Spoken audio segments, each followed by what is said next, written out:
Radio playback India के सभी श्रोताओं को पिट्सबर्ग से अनुराग शर्मा का नमस्कार। बोलती कहानियां कार्यक्रम में एक बार फिर आपका स्वागत है। आज आपकी सेवा में प्रस्तुत है देशांतर। लेखिका सुदर्शन प्रियदर्शिनी और वाचक अनुराग शर्मा।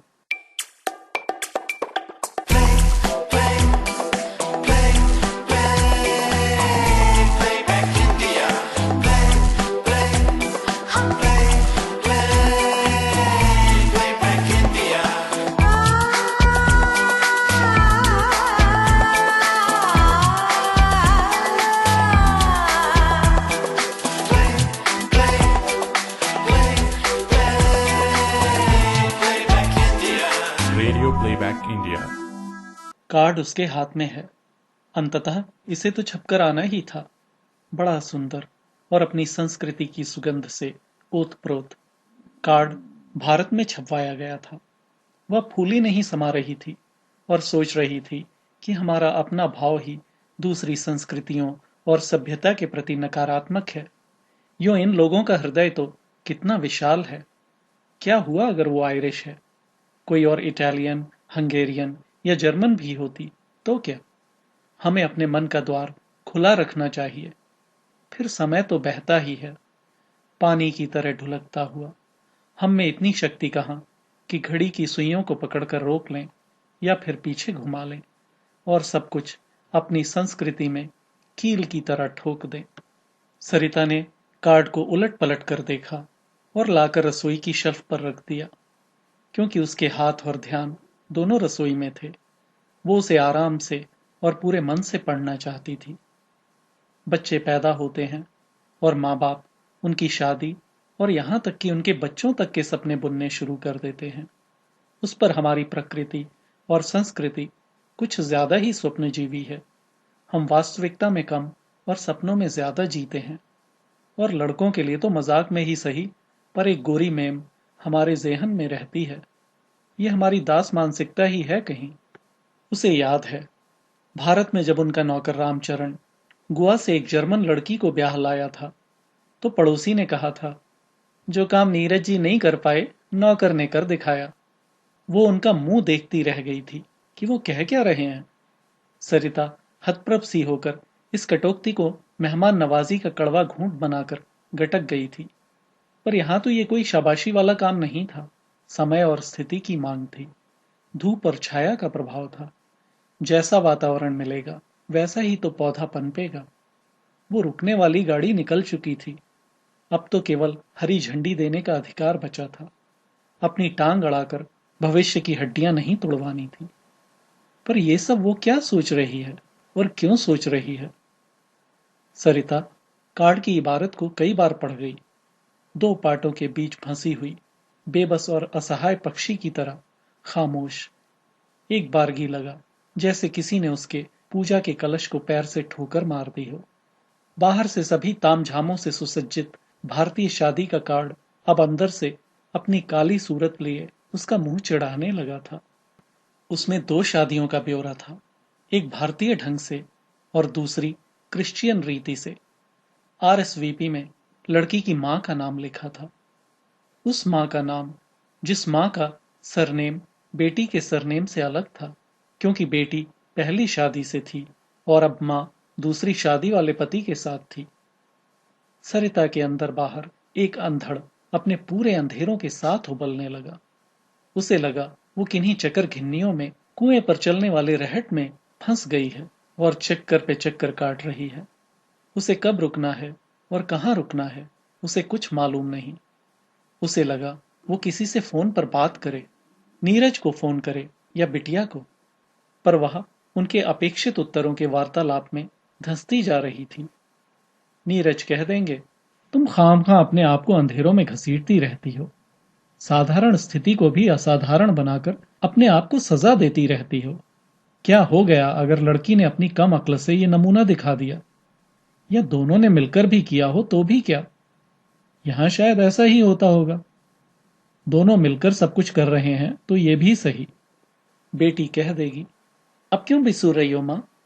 जब उन दोनों ने साथ साथ रहना शुरू किया था तब रोकती तो शायद आज ये नौबत ना आती।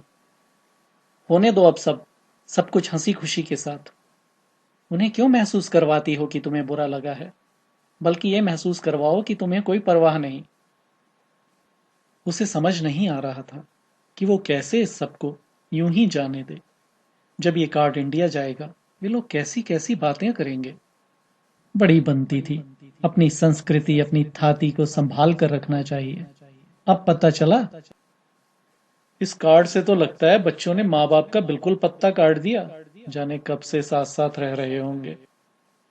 हमारी तो समझ में नहीं आता, इतने साल इकट्ठे रह के शादी के लिए बाकी रह क्या जाता है। अरे ये तो बस दुनिया की आंखों में धूल झोंकने जैसा है। फिर कोई कहेगा, वो बेचारी सरिता के बारे में सोचो, उस पर क्या बीत रही होगी। और नीरज। अरे छोड़ो नीरज की, वो तो पहले से ही फक्कड़ है। उसे क्या फर्क पड़ना। उल्टा वो तो उन मेमों और उनकी सहेलियों को जकड़ जकड़ कर मौज मारता होगा। उसे तो अपनी खिलंदड़ियों से मतलब है, कल्चर वल्चर जाए भाड़ में। मुसीबत तो बेचारी सरिता की है। पता नहीं कितना टूटी होगी। ओह, क्या क्या सोच रही है। उसे लगा वो पागल हो जाएगी। अभी तो न जाने क्या क्या होना है शादी तक। उनकी और अपनी रस्मों का चूरमा बनाते बनाते वह तो हलकान हो जाएगी। उस पर तुर्रा ये कि सब कुछ हंसते मुस्कुराते रहकर करो, नहीं तो बेटे से हाथ धो बैठो। फिर उसने अपने आप को झटका दिया। उसे ऐसा नहीं सोचना चाहिए। आखिर अपने बच्चों की खुशी है। बच्चों की खुशियों के लिए जमीन आसमान एक कर देना तो माँ बाप की नियति रही है। पर बच्चे, एक दिन क्यों इन संबंधों में लेन देन शामिल हो जाता है। कभी कभी हम दो दिशाओं के बीच किनारे ढूंढने लगते हैं, पर दिशाएं और सीमाएं अपनी तरह से अपना वितान बढ़ाए जाती हैं। और हम हैं कि ध्रुव तारे की तरह एक टक देखते बस स्थिर रह जाते हैं। जितना वह सोचती उतना ही डूबती जाती है। क्यों इतना सोच रही है। इतनी छोटी सी बात को इतना बड़ा बना देना ठीक नहीं है। स्वयं उसने कई बार अपनी पुरानी संस्कृति की कई दकियानूसी बातों की खिल्ली उड़ाई है। क्या यह उसी में से एक नहीं है। पर जब बात अपने पर आती है तो न जाने क्यों इतनी बड़ी लगती है। बेटा कुल चलाता है, वंश आगे बढ़ाता है, इस बात को लेकर उसने सदैव बड़े बूढ़ों से माथा टकराया है। इतनी बड़ी दुनिया में अगर बाप के नाम और गोत्र को उठाने वाला किसी का बेटा पैदा ना हुआ तो क्या। बेटी अपने घर चली गई और नाम गोत्र सब छोड़ गई तो ये सब बातें इतनी बड़ी दुनिया में कितनी बेमानी हैं। पर आज क्यों सब ऐसे लगता है जैसे किसी बड़े अजगर ने मुंह खोलकर उसे अपना निवाला बना लिया हो। पर नहीं, ये बिल्कुल अलग बात है। बेटे की शादी के कार्ड पर माँ बाप का नाम तक ना हो। एक बार तो उसे लगा कि उसे बेटे और बहू को दाद देनी चाहिए। कितनी संजीदगी से, करीने से और बड़े ही चातुर्य से मक्खी की तरह माँ बाप को बाहर निकाल दिया है। यह हम दोनों का विवाह है। कार्ड बनने से पहले बेटे से बहस हुई थी इस बात पर बेटा, उसमें दो परिवारों का मिलन और माँ बाप का अस्तित्व तो रहना ही चाहिए ना। दुनिया को क्या ढिंडोरा पीट कर बताना चाहिए कि मैं आपका बेटा हूं। वैसे नहीं पता क्या किसी को। लेकिन हमारे संस्कार, कितनी बार कहा है ये संस्कार वंस्कार पीछे छोड़ आए हैं आप और हम यहाँ के हैं और यहीं के कायदे कानून संस्कार सभ्यता हमें निभानी चाहिए। नई दुनिया, नया जीवन आपने तो जी लिया, अब हमें जीने दीजिए। मैं क्या तुम्हारा जीना रोक रही हूं। वो अंदर से भर आई थी और एक लंबी हूं के साथ फोन का चोगा रख दिया था। ऐसी कितनी ही सुरंगों में से उसे रोज गुजरना पड़ता है।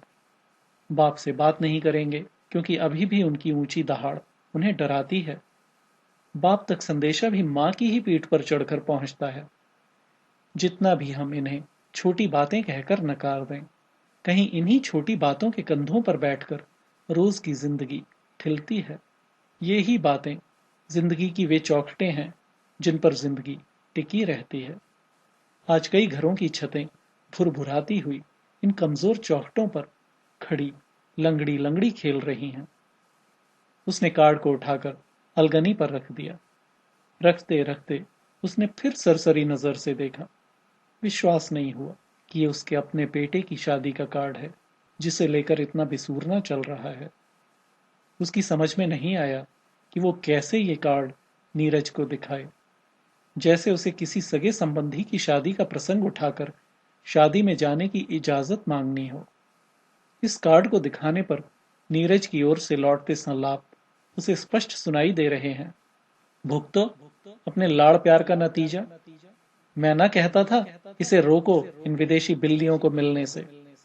आज तुम्हारी शह का नतीजा सामने है। क्या तुम नहीं रोक सकते थे? वो फरियादें तो तुमसे करें और निजात मैं दिलाऊं। तुम कभी बीच में पड़े होते तो शायद आज ये ना होता जो हो रहा है। अब मैं क्या कर सकता हूं? सब कुछ तो हो गया है। अब या तो भुगतो या हट जाओ उनके रास्ते से। तो क्या छोड़ दूं उनको? उससे क्या अंतर पड़ेगा? तुम छोड़ो या ना छोड़ो, वे तो उसी परिपाटी पर चल रहे हैं। ये तो नगाड़ा बजा है। युद्ध का बिगुल हमारी ओर से बज भी गया तो क्या होगा? कैसे बाप हो तुम? जैसा भी हूं, कम से कम उनकी चिरौरियां करने वाला बाप नहीं बन सकता। घर में खुशी आने वाली है, इसे इस तरह क्या हम नहीं सोच सकते? तो बटोरो ना चारों हाथ से ये खुशियां, रगड़ो नाक जमीन पर। इसीलिए तो सब कुछ छोड़कर आए हैं। बच्चों की जिंदगी बनाने चले थे, लगता है अपनी भी गंवा बैठे। सरिता देख रही थी, नीरज की नाराजगी एक गंभीर उदासी में बदलती जा रही है। वह वहां से उठकर गुसल खाने में मुंह धोने चली गई, जैसे अभी किसी युद्ध के मोर्चे की तैयारी बाकी है। आज तक सब चलता रहा, अंदर ही अंदर ये खलाव बढ़ रहे थे, किंतु अब धीरे धीरे बीच के सेतु भी कमजोर पड़ गए थे और ये बिखराव एक भयानक रेगिस्तान से फैलते चले गए। उसने अपनी ओर से हर अवसर पर बचाव करने की कोशिशें की, जितना खप सकती थी अपने आप को खपाया, कोशिश करती रही कि सब कुछ जुड़ा रहे, प्रयत्न किया कि उनकी खुशियों का हिस्सा बनी रहे।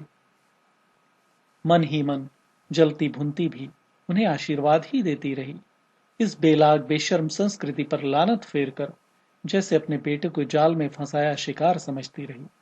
हाँ, वे इतने नादान हैं ना कि कोई भी उन्हें फंसा सकता है। फंसना ना चाहे तो कोई नहीं फंसा सकता। नीरज ठीक कहता है। वास्तव में इन सब के पीछे अपनी ही दुर्बलताएं, नाकामियां और हीनताएं छिपी होती हैं, जिनका शिकार हम सब समय या कुसमय होते हैं। हम भी हुए हैं, इसमें इनका भी क्या दोष है?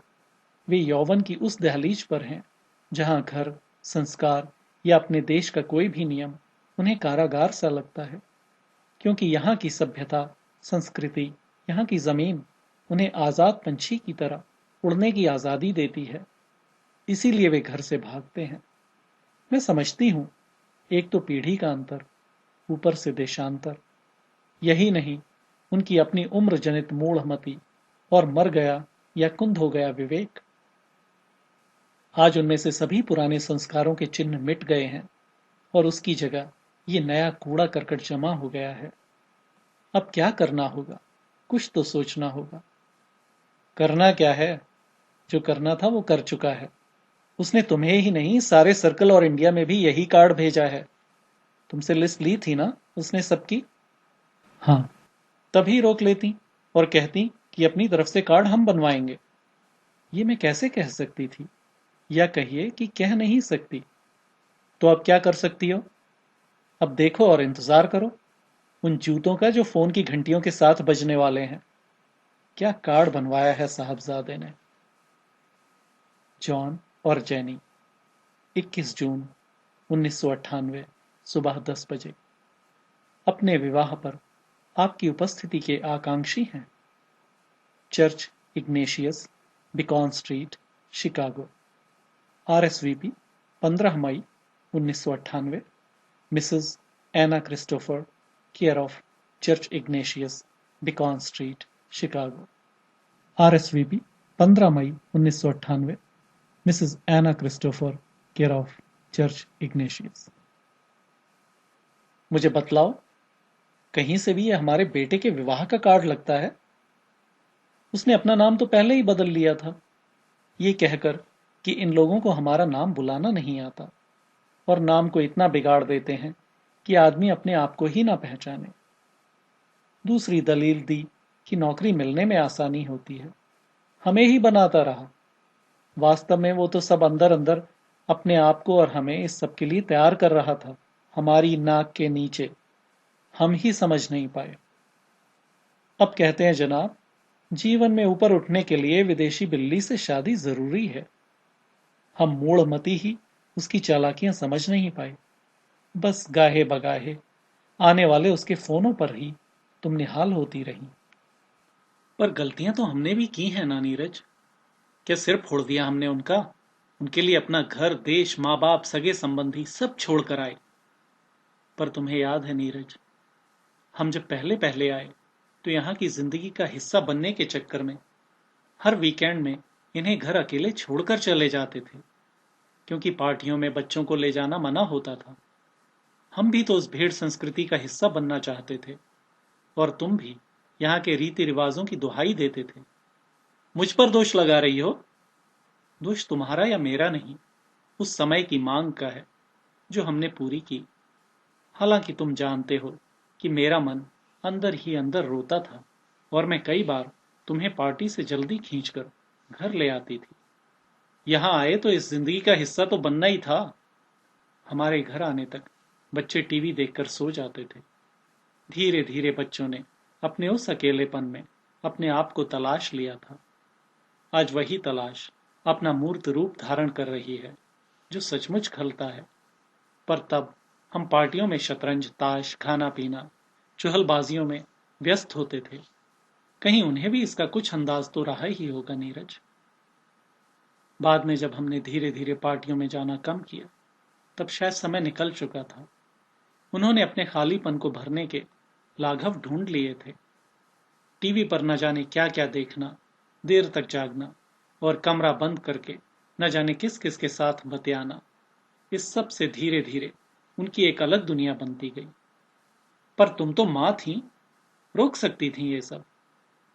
हाँ, ये आक्षेप बड़ा सरल है, अपने आप को बरी कर लेने का। आज वह अपने आप में न जाने किन किन ख्यालों में खल रही थी। वही बच्चे हैं जिनके लिए आसमान में उठे हाथ, दुआएं और सलामतियां मांगते थकते नहीं थे। आज उन्हीं की खुशी पर आंसू निकल रहे हैं। वो अपने आप से रोज पूछती है, क्या दो संस्कृतियों के अंतराल में ये जरूरी है कि माँ बाप को आंख की किरकिरी समझकर मसकते रहो जब तक वो आंख से निकल न जाए। जबरन उसने अपने आंसू कोटरों में वापस खींच लिए। कैसी मां हूं मैं? और हाथ फिर से ऊपर ईश्वर की ओर उठा दिए। रक्षा करना। कार्ड की पंक्तियों के बीच ना हुए तो क्या हुआ? दुनिया में करोड़ों लोग हैं। सभी के माँ बाप क्या माथे की बिंदिया बनकर माथे पर सजे रहते हैं? हमें मान लेना चाहिए कि हम स्वयं ही उन्हें नया भविष्य देने यहाँ आए थे। पर क्या यही कारण था यहाँ आने का, उनको नया भविष्य देने के लिए? कहीं इसकी सच्चाई भी आज उसे अंदर कुरेद रही थी। क्या हमारी अपनी इच्छाएं या आकांक्षाएं नहीं थी इस महादेश का हिस्सा बनने की? जरा सी कोई अदना सी बाहर की चीज ला देता, लिपस्टिक, टूथब्रश, सेंट या कुछ और, तो सालों तक हम उसे 7 पर्दों में छिपाए संभाले रहते थे और अमेरिका के गुण गाते रहते। ये कहीं हमारी अपनी भी सतरंगी तितलियां थीं, जिन्हें पकड़ने हम अंधाधुंध दौड़ रहे थे। या कहो कि बच्चे हमारी उन आकाशी आकांक्षाओं की चपेट में आ गए। कई बार तो बड़का कह देता था, मां, वहां हमारे पास क्या नहीं था जो हम यहां पाने आए हैं?